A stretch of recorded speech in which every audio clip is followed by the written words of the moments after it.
Nicole Scott here for Netbook News, and I'm down here at the Chiang Kai-shek Memorial Hall. I'm on my way to the Gonghua Computer Market because this week's Netbook Nation is about Windows 7. Now in 2001, XP was released, and for 2 long years we were plagued with Trojans and worms, and Microsoft finally did one of the most spectacular things. They released Service Pack 2.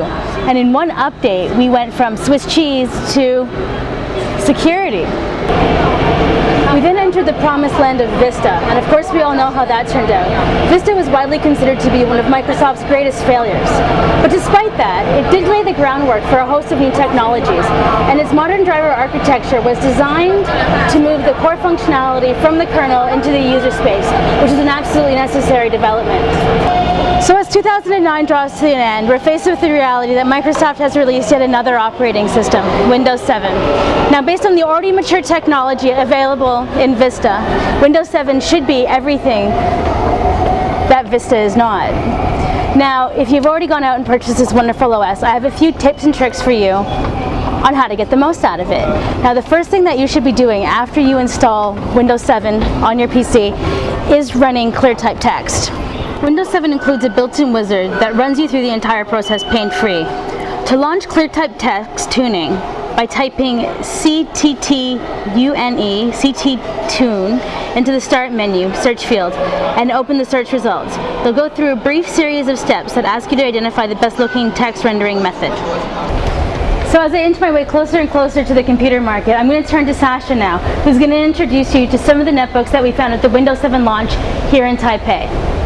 Sasha here from netbooknews.com. We are in Taipei at the Windows 7 launch event, and we just have a new whole bunch of Windows 7 netbooks and small laptops or small notebooks. That's what Microsoft calls them over here. But let's start over here with the Acer Ferrari 1, something that we already saw on our website about 2 months ago. So it's an 11.6-inch version with an AMD Athlon MB40. And yeah, pretty neat design for all these fans of the Scuderia Ferrari. You can see this little sign, the Cavallino Rampante. Cavallino Rampante, sorry for the Italian guys, you know. And you see it comes with this Ferrari design, and yeah, pretty light. I think it has a 6-cell battery. Doesn't support such a long battery life that we saw on the Intel Atom systems. But yeah, I like the build quality. Very decent keyboard. Fancy shaped trackpad, single mouse buttons.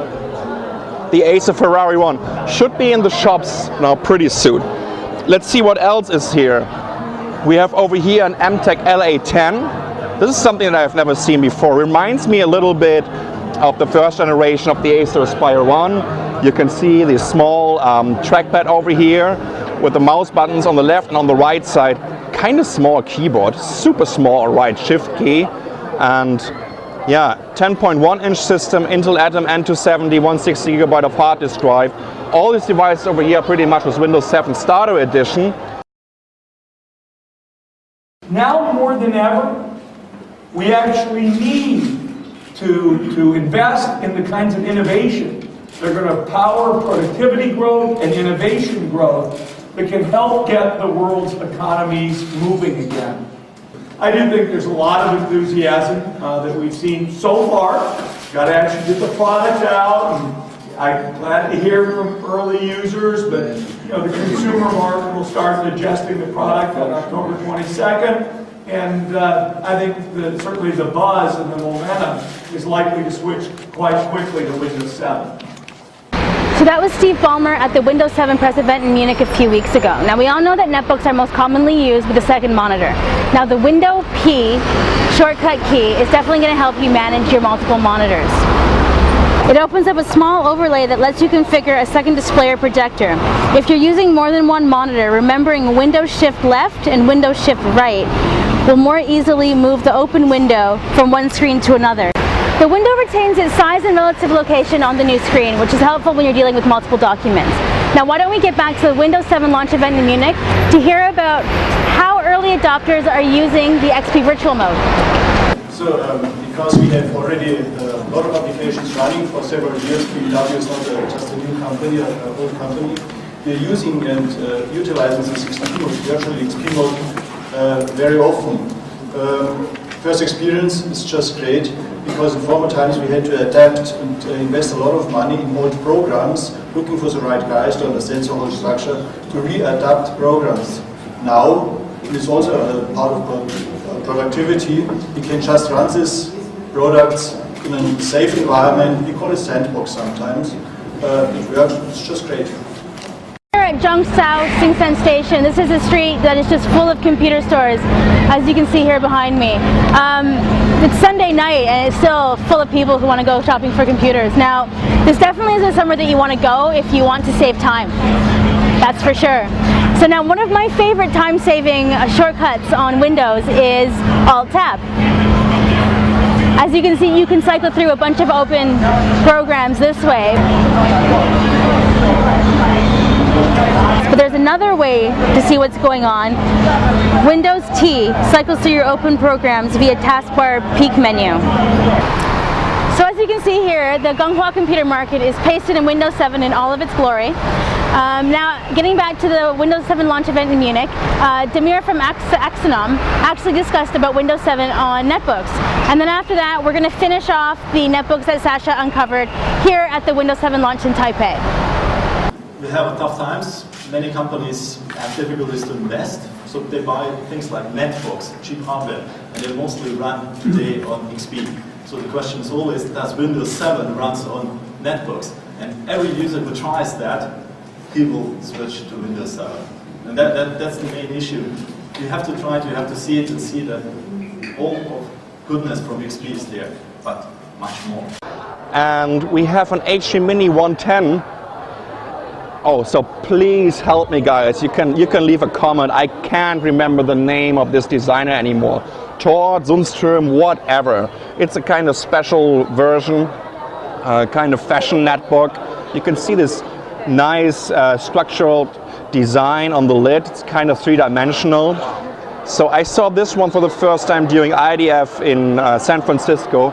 Besides that, it's pretty much an HP Mini 110, means Intel Atom N270. This version should come, in my opinion. Let's take a look at the back. I think, yeah, that's a 3-cell battery version.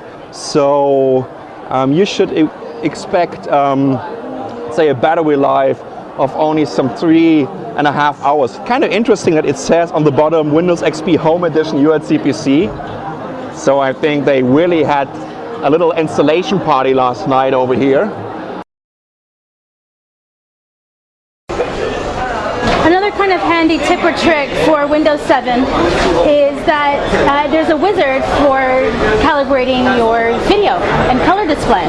So search and launch DCCW from the start menu. It'll run you through a series of pages where you can adjust the gamma, brightness, contrast, and color of the screen to make images look their best. And now that we've arrived inside the computer market, why don't we take a look at Sasha's last device from the Windows 7 launch event in Taipei. Now it is a NetTop. That's the eBox EB1501. I really like this device. Intel Atom 330, that's a dual core Atom for desktop and laptops. So offers you two Intel Atom 230 cores in one package. Each is 1.6 gigahertz and also comes with NVIDIA Iron. So this really offers you some decent performance.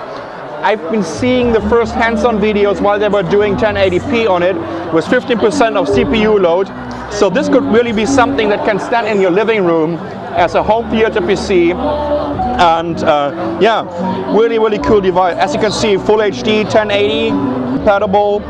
And as soon as it's getting it on the market, pretty much like now, Been searching for Windows 7 netbooks in here, and the reality is that everyone's selling them with XP, and you have the option to upgrade to Windows 7 if you pay for it. Kind of anticlimactic, but so far Windows 7 is just for sale here. It's not really, you know, something that we're seeing a lot of new Windows 7 devices. Okay, but my last tip and trick for you for Windows 7, the operating system, is that you should reveal your hidden memory card slots.